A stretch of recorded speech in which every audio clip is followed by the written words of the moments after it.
That's a good guess. Good guess. Thank you for telling me.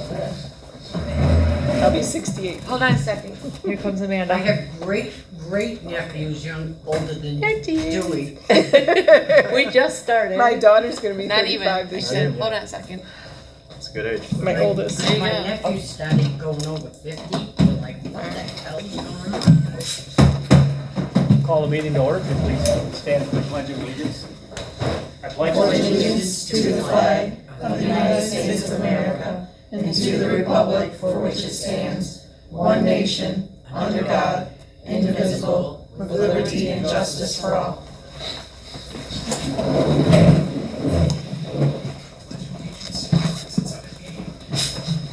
Before I start, I really should mention that we are expecting some possible severe weather tonight.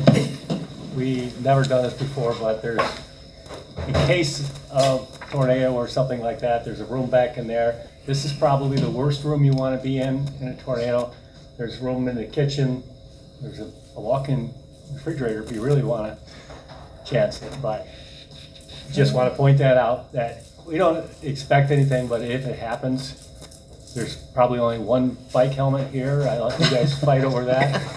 But seriously, I urge all families to set up an emergency plan, especially if you have kids, what to do in each kind of emergency, where you're going to meet if there's a fire or something, so you can make sure everybody is safe, things like that. Look at the Red Cross website. They have a great resource for establishing your family plan. Just something to look at, especially this time of year.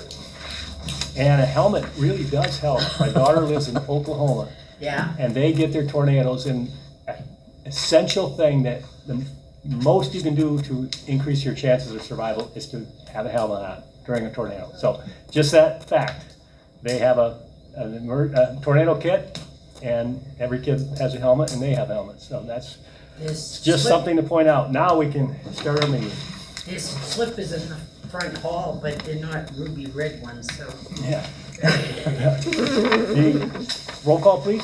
Osluper, Here. Perry, Here. Petulski, Here. Long, Here. Eden, Here. Mayor Gardner, Here. and Wakeman is absent excused. Thank you very much. Do I have a motion for the minutes and the agenda? I propose a motion to approve the consent agenda items A through B as presented, waiving the reading. Support. Got a motion, we have support. Any discussion or questions? All in favor? Aye. Opposed? Hearing none, motion carried. Bills and warrants, do I have a motion? I propose a motion to approve bills and warrants number 14259 paid in the amount of $7,580.45 and bills warrant number 14260 unpaid in the amount of $23,152.50 as presented, waiving the reading. Support. We have a motion, we have support. Any questions or discussion? We'll do a roll call vote on that. Long, Yes. Osluper, Yes. Petulski, Yes. Eden, Yes. Perry, Yes. Mayor Gardner. Yeah. Yeah. Thank you very much. Motion carried. We don't have any presentation tonight. We'll move on to the mayor's report. My report today really focuses on the subject of planning and planning commissions. I really heard some things this morning. We had a very intense planning commission meeting, very important planning commission meeting, actually. And I would like to clear up some possible misconceptions about how a planning commission works and what they have the authority to do, what they do not have the authority to do. I'm going to get into the weeds a little bit, but I think it is important to establish how we get our authority and why we do what we do. And the Planning Enabling Act 33 of 2008 gives cities the authority to provide for the regulation and subdivision of land. Through public engagement, we decide how we're going to use our property in Luna Pier, what's suited for what activities. And we do that first through our master plan. And our planning commissioners, which I really want to thank them right now. I'm very proud of them, as we all can be proud of them. They do an excellent job. as you see here, it's really a hard job. There's a lot to learn before you even start making your decisions. And there's a lot of studying to do before you can make a decision on each subject. So I'm very thankful for them. We have a very good planning commission. Once you establish your master plan, now you know what you want your city to look at. The way you make that happen is through another act, the Zoning Enabling Act. Now, if these sound like I'm referring back to this, the Home Rule City Act, now to really get into the weeds, the Home Rules City Act says that the cities or municipalities, townships, we only have the authority granted to us by the state. We can't do anything the state doesn't give us the authority to do. In fact, when we established our charter, I have a copy right here, it gets reviewed, submitted to the state, and George Romney, governor of the state of Michigan, signed off on ours. And what that does is that we're only granting ourselves the authority in this charter that the state allows. They review everything and make sure everything is in there that we have to. This plays into our planning process. The Planning Enabling Act plays into it. The Zoning Enabling Act allows us to describe and set land use. We have different zones where different activities we think should take place. Again, through a lot of public engagement. Anytime there's an amendment to this, it is a higher standard than just passing an ordinance. It requires public meetings. So there's a lot of accountability before you can really establish or even change your zoning ordinance. The zoning ordinance looks like this, lots and lots of pages. And I'll get into why that is, and that's why it needs to be that way. It tells different property uses, residential, it sets heavy industry, lighter industry, retail, downtown mixed use, different zones where we want activities. These are all very carefully planned out. Then the zoning ordinance draws up a zoning map of where these things should take place, where the residential areas can be, where the commercial areas can be. Then the zoning ordinance not only sets the map, it tells you how you comply with this and what you can do in each one of those zones. How close your fence can be, how close your house can be to the property line. It regulates everything like that. And it divides everything up by districts. It defines setbacks, things like that. It's all found in our zoning ordinance, and it's very detailed. Every detail is in here. You can bet there was a problem somewhere that mandated that clause in that zoning ordinance. And it changes because things come up all the time. Sometimes the state can actually overrule us. They do on our charter. There's things in our charter that we're not allowed to follow because the state overruled that. An example would be a residency requirement. It's in our charter, but we can't enforce it because the state passed a law that said you cannot force somebody to live in the city unless it's an elected official. We're all stuck. I mean, I wouldn't say stuck because we all love it here, but we couldn't move out, but employees could move out and live outside the city, and they do. They do a fine job. It works out. So we follow all the rules set up explicitly by this. That's why we have a lawyer that makes sure we're compliant with everything. Now, at a commercial property, those requirements are more detailed and different than residential. There's different things about a commercial property because the use can change. Residential, the use isn't going to change. It's always going to be somebody living there. So if somebody moves in, somebody moves out. They regulate what you can and can't do in a residential area. It's for residents. And if you go beyond that and try to open up a storefront business or do other things or start a little small factory or whatever, you start doing commercial work in a residence, that's not allowed. But mostly things don't change in a residence. They're pretty stable. A commercial property is a little different because you can't identify every single use, so you set up a chart of different kinds of uses that can be in different commercial districts, whether it's a downtown mixed use, a B1, different things. Each one has a checklist. Now, where the planning commission comes in, once this is all established, somebody submits a site plan, they want to change the usage of a commercial property or start a usage of a commercial property. The planning commission has to know this very thoroughly. What they do is you have to submit a site plan, and that's by law. This is all legislated to us. You submit a site plan, then the planning commission is charged with studying that site plan. Now, first, the building office looks through it and does a lot of the pre-work, because Mike Debsky really knows this. He deals with it on a day-by-day basis for building everything. So he uses it even more than planners do. But when it comes to the site plan, he'll review and give a recommendation. And the planning, and work back and forth with whoever submitted that site plan and say, this is not very clear here, this is not an allowed use here, you need to clean this up. Give them recommendations. When the person formally pays for it and submits it, and it goes through the building office, it goes to the planning commission. Now the planning commission, they don't have authority to say, well, I like that idea or I don't like that idea.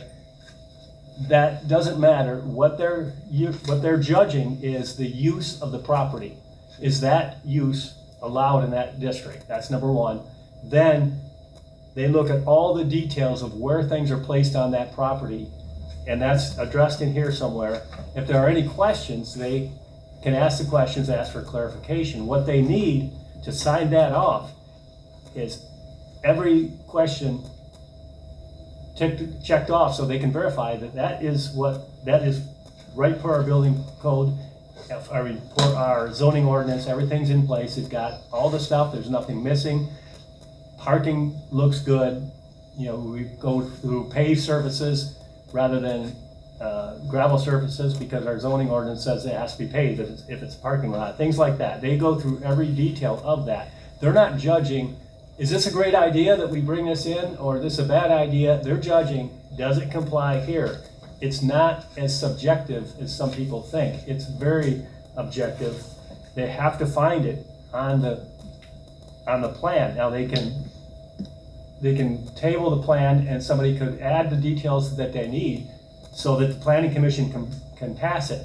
But the planning commission can't make assumptions, or they're very limited. They have to document everything they do, and they base it off this. So it's not based on their opinion. They're not basing off how well they think that property will do or that business will do. They're just looking at how well it complies.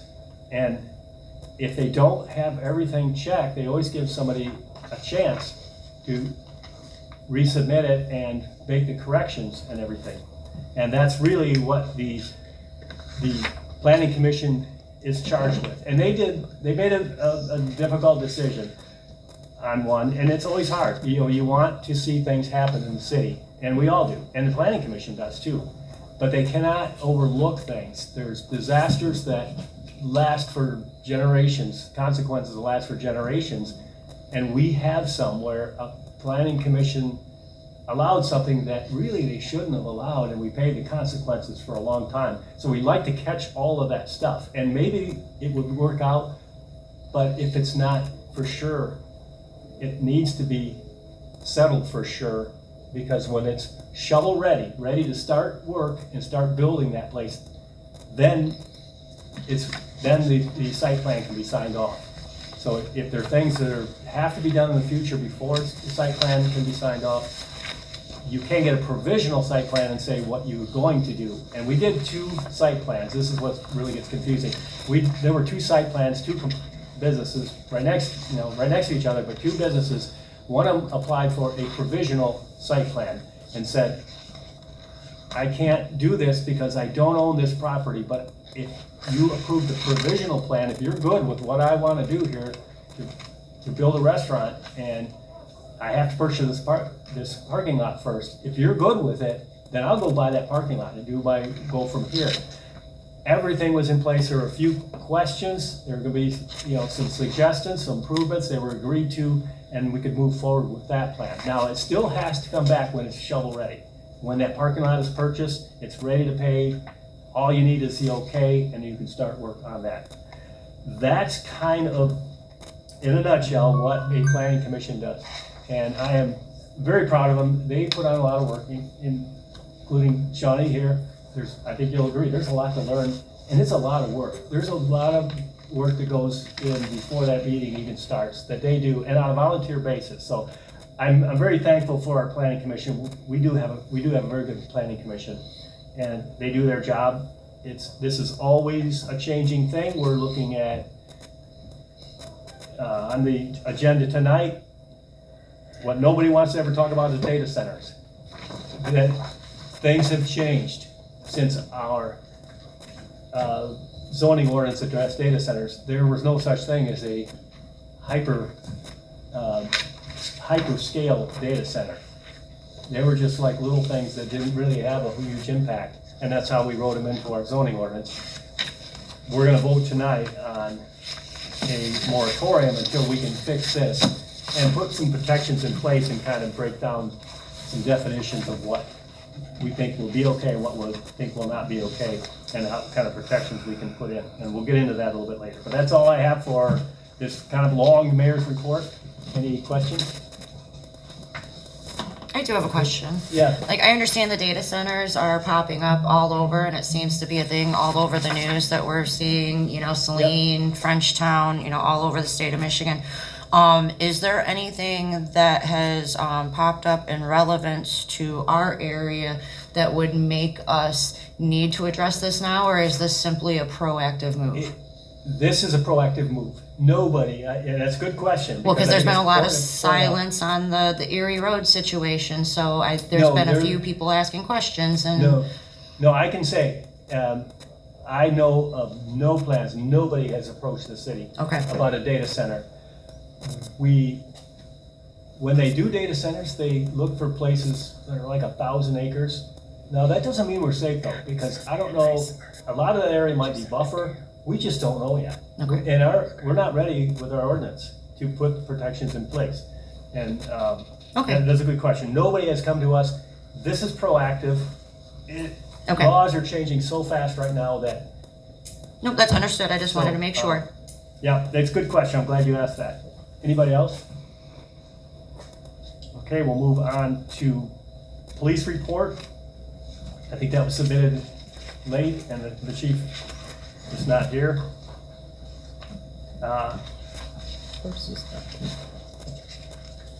Fire report none, and building report none. We're between meetings on that. Committee reports, DDA. I can talk on that. I'll let Dewey fill us in on activity of the DDA. Yep, so, sorry, one moment, please. So the DDA met after the planning commission on Tuesday, and a large bulk of what we ended up discussing as a part of our downtown development was the placement of the streetlights. We did actually move and remove certain streetlights from our street lighting plan to be able to better highlight some of the downtown space. We discussed the impact of moving the Adirondack chair and anchoring it, as well as the renovations to the lighthouse bathrooms, which was approved in our last council meeting, and what that would look like with the upcoming busy season. Shutting down the restrooms, as well as getting all of the work done, and how we would maintain and manage that space in the meantime. So, did you have anything to add to this, Mayor? Yeah, and we're talking, just to clarify, decorative streetlights. That's correct, yes, the Decorative decorative streetlights coming down Luna Pier Road as you come into the city, they're in horrible shape. If you lean on one too hard, it'll fall over. They're just, they're past their design life cycle. So we're working through Consumers Energy, and this will be funded by the DDA, to install new lights all the way down, new decorative lights all the way down. And consumers will maintain them. Once we pay for the installation, and they will maintain them from there. If any problems, any bulbs burn out or anything, they'll replace that. The wiring needs replaced, everything needs to be replaced. It's all shot. That's why some of them don't work, some of them do. We're just got to the point where the best thing to do is pull them out if we can, if DDA can fund this project. It's expensive, but they're paying it out of the DDA funding that comes through the TIF plan. Did you guys get a solid electrical contractor to come in and do the installation and all that? Because I know we were having issues with that. We're still pursuing that. Yeah, Okay. yeah, we're going through the plan, and Consumers is doing a lot of that work of what has to be done, the engineering work and things, because. But they don't handle the install, correct? I think they might, I mean, They handle the install, but Yeah. not the electrical work. Okay. That's separate. all right, So. good. Any other questions on that? Anything else? DDA, moving on to flood erosion, we're looking at repairs to the dike, especially the Point Drain area there. Now is a good time to do it. Lake levels, I just looked, according to the Corps of Engineers, they're 2 inches below the long-term average. As always, that could change in a matter of a couple of years. It did before. It went from average to setting records in 2020 very quickly and caught us off guard. So now's a good time to do those repairs. That's why we pay for the flood millage. That was mandated when we put in the dikes for maintenance of the dikes. And so we're looking at a company that does a different process than what we've used before. We're gonna schedule, Bill Gardner is arranging a field trip that we can go look at some of the areas that they've done before. They do seawalls and things like that. So we're looking at going on a field trip, and we'll keep you posted on And it. you're still looking at the floodgate? The floodgate, that's more with the city and working with Dave and getting down there. Right now, they're working on some other projects like patching and trying to get that done. It's when they get a window, they go down and do that. But we've been down there, we're looking, we're thinking, it'll never stay open all the time, because it'll either drain those canals completely or it'll flood them and flood the houses. So the gate is needed. The last time it was open all the time was in the 1970s, and there were houses with water all the way up to the windowsills down because the flood water just came right in. And there's people here that remember those times. So it's, we are working on addressing that and looking at what we can do. And the guardians of the waterways, they're scheduling a meeting. We'll talk there too. Parks and Rec, any news? Just the Easter egg hunt and visits with the Easter Bunny, along with the firehouse Saturday at noon. And our next meeting's April 7th. Okay, another dynamic committee, hard workers doing a fantastic job. Old business, blight committee chair, unless somebody steps up tonight. I'm gonna move on to the administrator position. Anything on that, Dewey? So I apologize. I do have some pamphlets and some informationals that I do need to still aggregate information and put together. The next step is to aggregate and place that information in a reviewable format for the rest of the committee. So Connie and Councilor Wakeman, after their review, will get it in front of council. Okay, sounds good, thank you. Moving on to new business, only 2 things on the new business, both of them extremely important. One is the moratorium on data centers. We talked about that earlier. As I stated, our zoning ordinance doesn't address what hyperscale data centers are today. It just says data processing. That could be a couple of computers in a room that nobody knows is even there, up to a giant hyperscale data center that we know. Again, looking at your ordinance, the quickest way to lose a lawsuit is to say, we're just not gonna allow them. We're gonna put in our zoning ordinance, you can't have, we're not gonna allow a a data center. And they will defeat that in a day in court. It's illegal. That's exclusionary zoning. Michigan does not allow that. So that would be a quick in and out lawsuit. That wouldn't work to say, okay, we're just gonna ban them. You can't put restrictions that are so stringent that it is effectively a ban. They will challenge that, they will win. It happened in Saline.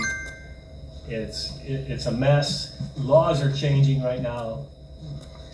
Probably, there's different proposals, different adjustments by the day that may change anything we do legislate. It just makes it a mess right now.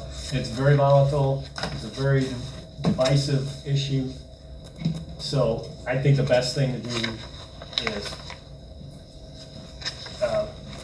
pass this moratorium.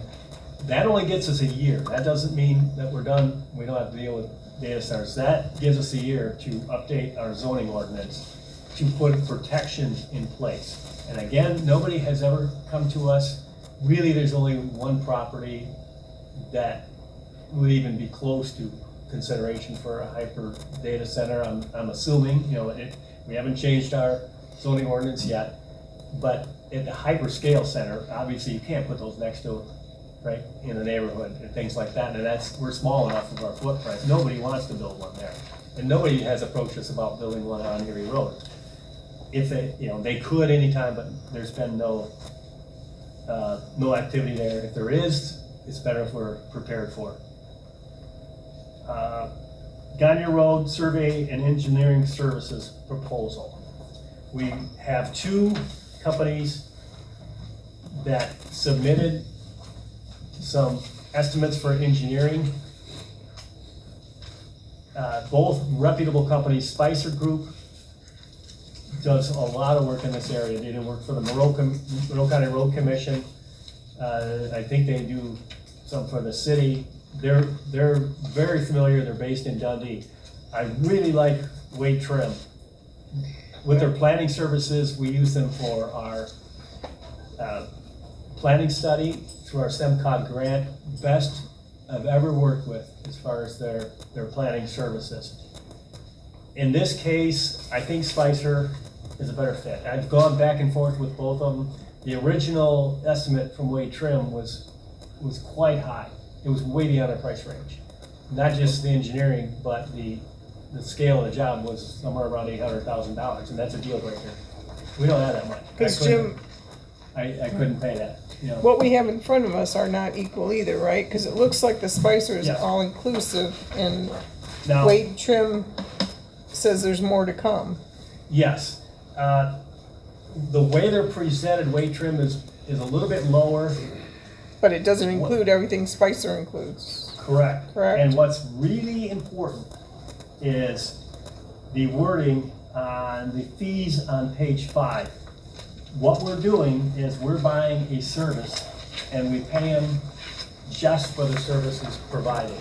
Mm-hmm. We cannot sign a contract that says we're going to pay $68,000, even if we get separate bids.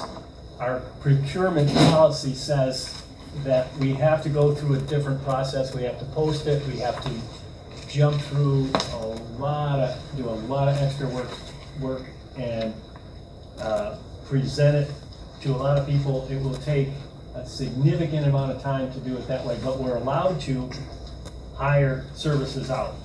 And what they do, it says, we provide the work, the services using our standard hourly rate. So we're just using it as we go. We're not committing to these numbers, because my thought was, what if we do the core samples and do that part of the engineering and realize it's too expensive? Or our bids come back too high and we can't afford it. Are we obligated to pay $68,000 even if we didn't go forward with it?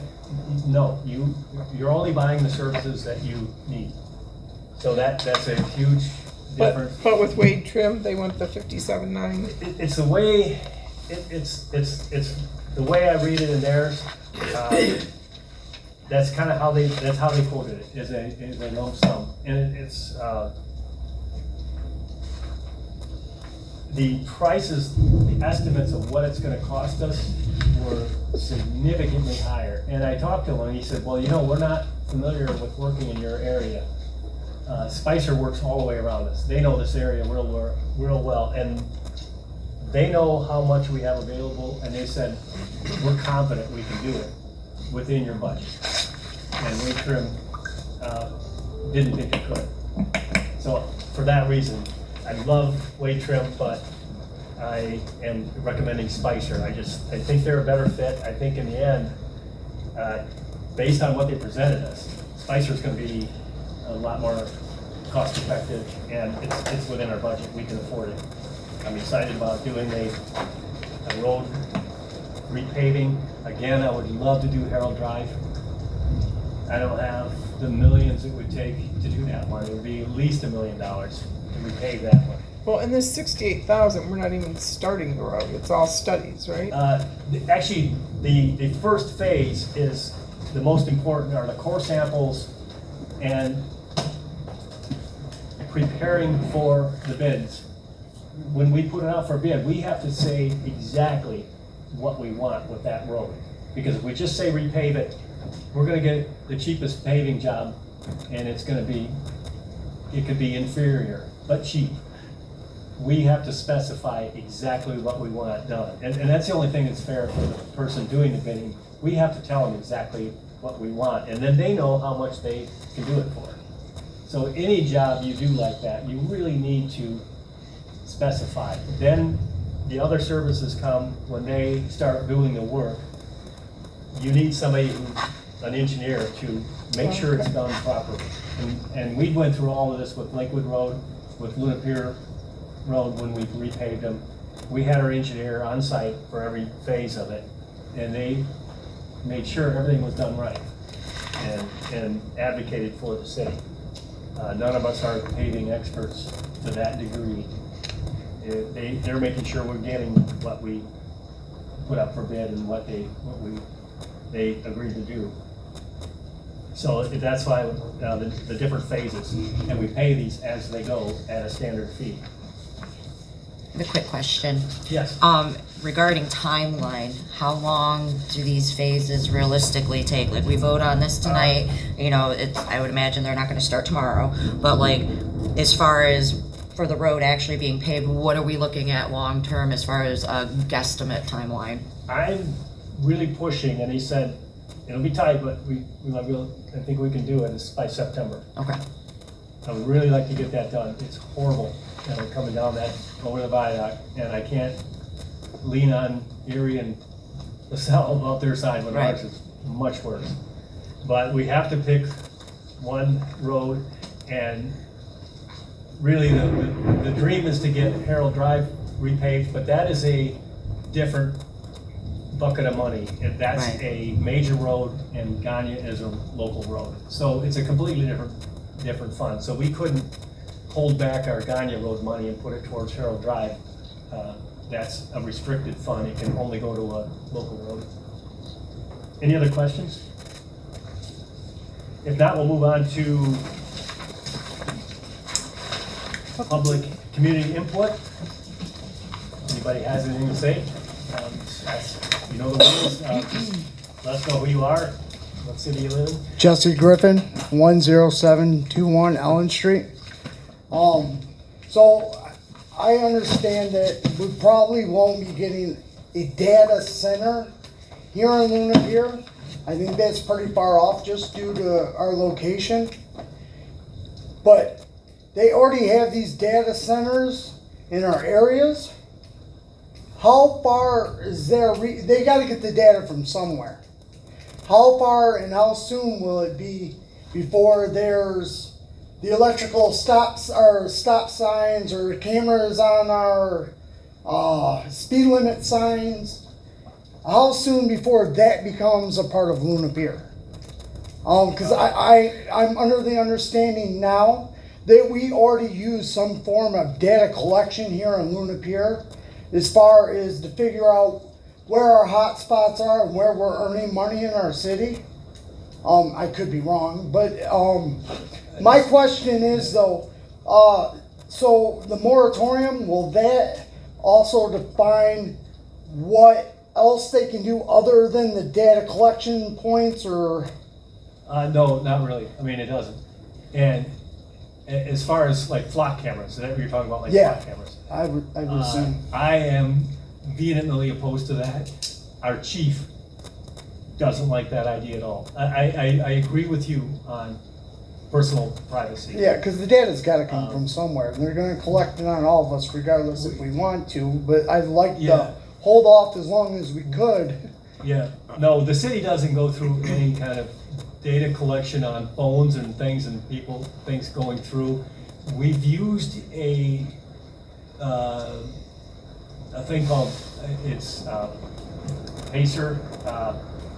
It's where if we have an event, we can buy data on how many people were here. We can't tell who they are, we have no idea, but we can tell how many people were here. And it's,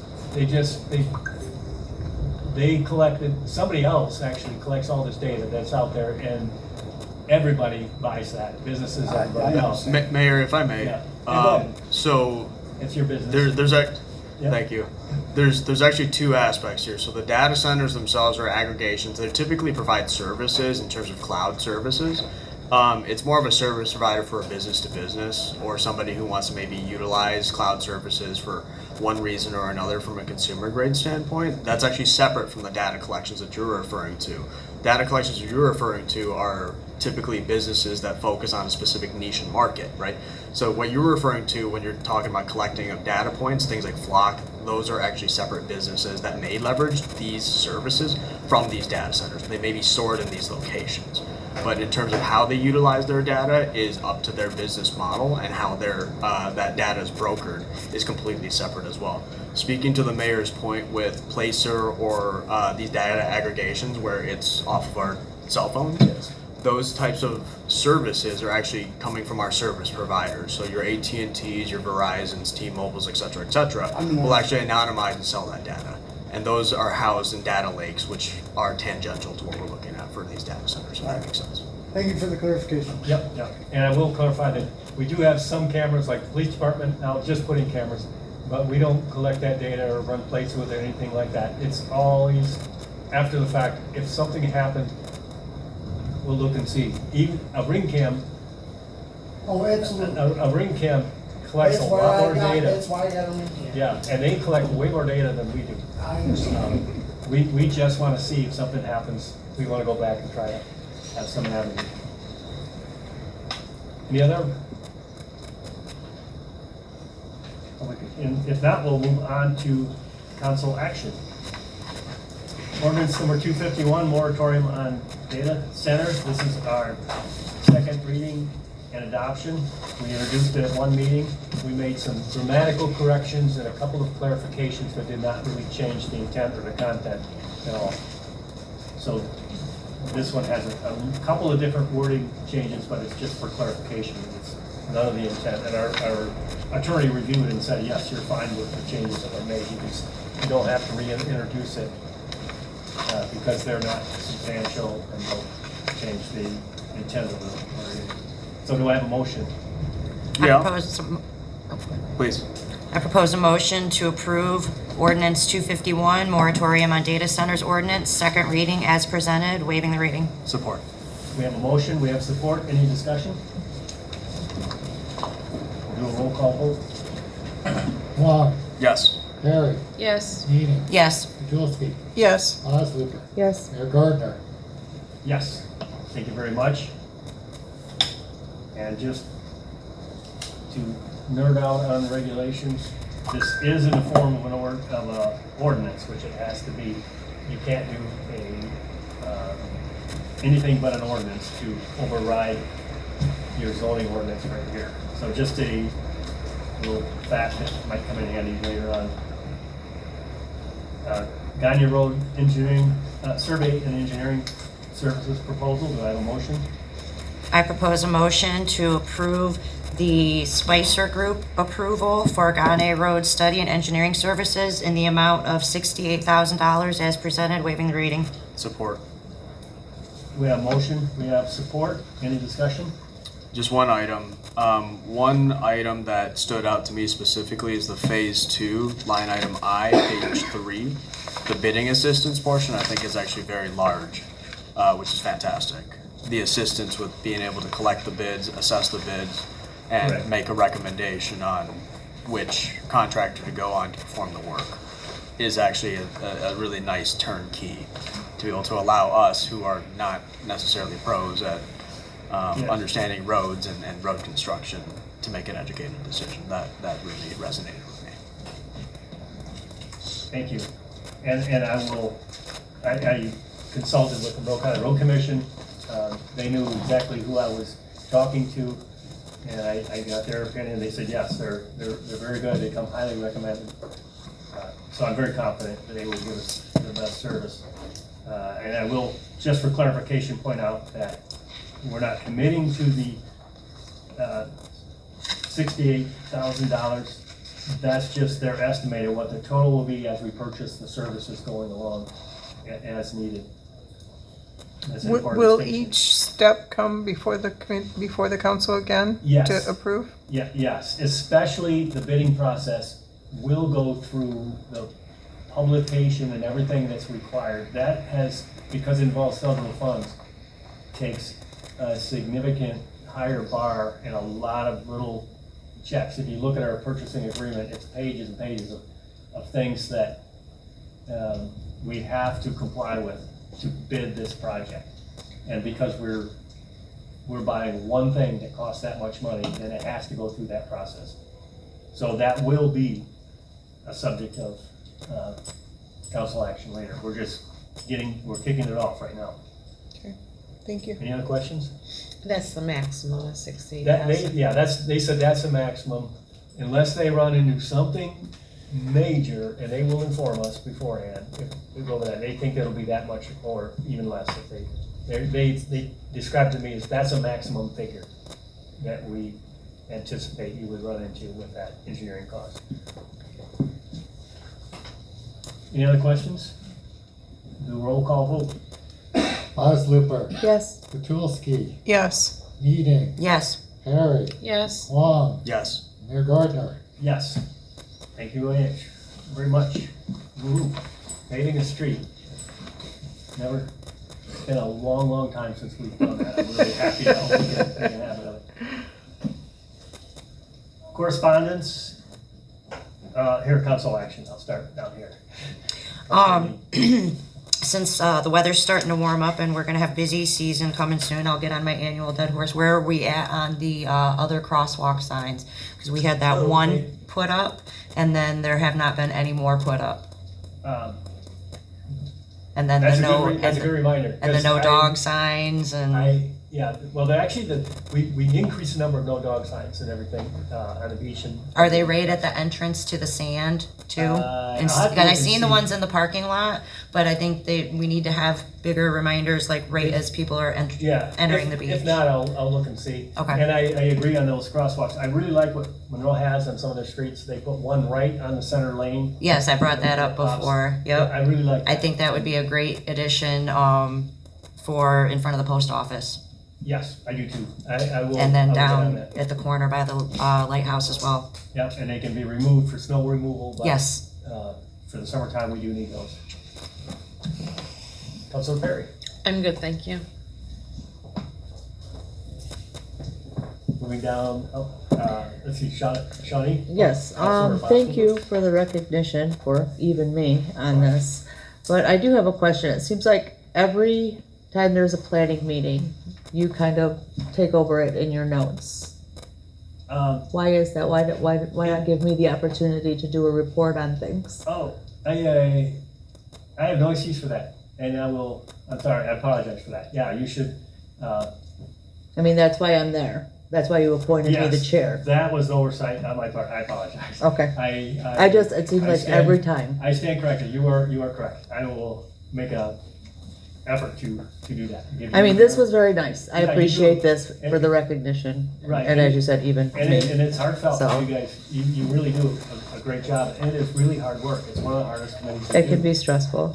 Yes, And even the state standard says the selection of the way you choose your. And there's a lot of emotions right now. It is. And the last year, last 2 years, has been really intense, but it's a good thing Yes, it because has. things are happening. Yeah, there's a lot going on in our city. Yes, So there is. I apologize for that. I will really make an effort to let you share all the good news because you guys are doing a great job. I really Thank you. appreciate it. I'm good, thank you. you. I'm all set, thank And you. just for the record, Mayor, our new treasurer is doing phenomenal, or how's she doing? I'm hearing good reports. I'm talking to her regularly. She's, working on some things, getting it down. Charlie works with her, and Charlie's giving me good feedback. I would say that on the things that she's doing regularly, like payroll every week and depositing money to the bank twice a month, the things that she's getting really good at that. But our roles requires, you have to do this once a month, you have to do this once a quarter, you have to do this. Absolutely, yeah. So it's, Okay, yeah. so we all have good notes and we, Yeah. okay. Yeah, and we're transitioning to where Dee's really starting to pull back and do just checking more than instructing. That's our goal right now. Now, there's other things she runs into where she has to go through because we haven't done that yet, but the conscious effort, the agreement between all of us is. When's the date that we're going to cut the, I mean, it's gonna have to be sink or It's coming swim. soon. Yeah, it's coming soon. She had said by her vacation in June or July, her Yes. vacation. Yeah, we She's wanna been- be- Yeah. We want to, and Pam does, she told me that she really learns better when she just sits down and does it. Because we do have other resources that we Yeah. can talk to assist Yes, and Yes. not pay. okay, yeah, and we are working together on that and watching that very closely. Good question, Okay. but, anything else? Yes. Moving on to the correspondence. One other thing, please. Oh, yeah. I'm sorry. Oh, yeah. But we still need to get together. We need to figure out a date where, I believe it was DDA council and, planning commission Okay, a to have a workshop. meeting, a Yeah. workshop, however you want to word Okay. it. But yes, we need to all get together. We need to still plan Okay. it, please.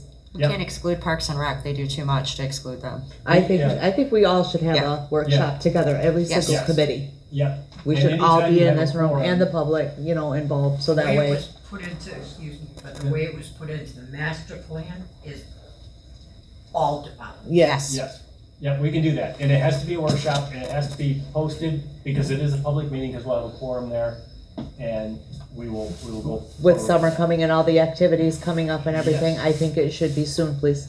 Okay, we'll work on that. Remind me, Charlie, and we'll get together, and get with our council, get with our committee chairs and hammer that out. High profile grand opening is 4/3 through 4/5, April 3rd to April 5th. Ribbon Why not cutting 420? on 4/3. Now, they are opening, but they're doing the grand opening celebration on April 3rd at 4:20 PM. Okay, there's my 420, okay. And so they put that in there. And the public's welcome, and the council members, they wanted to remind us that the council members are welcome. Can I add something on that? What's that? I don't know if any of you guys actually physically have gone in there and looked at what they've done, but I did. And I have to say that I think they did a phenomenal job, and I think that they heard our concerns. And one of the things that I liked about it the most, everybody was concerned about being able to see things from the outside.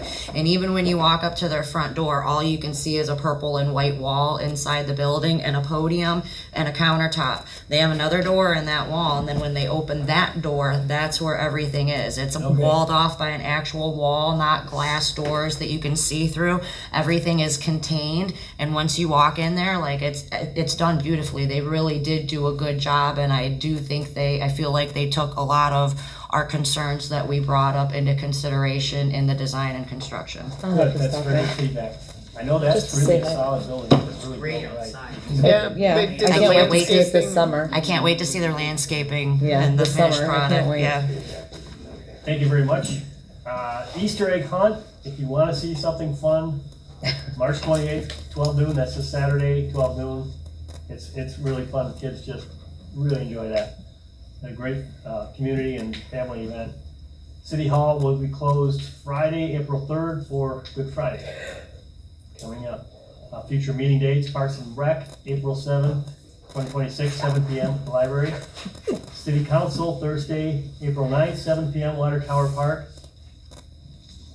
Flood and Erosion Protection, Tuesday, April 21st, 2026, 7 p.m. Water Tower Park.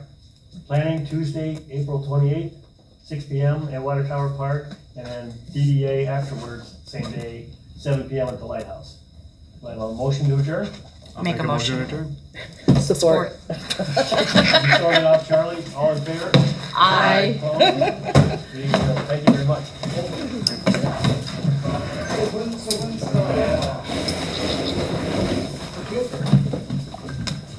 I just got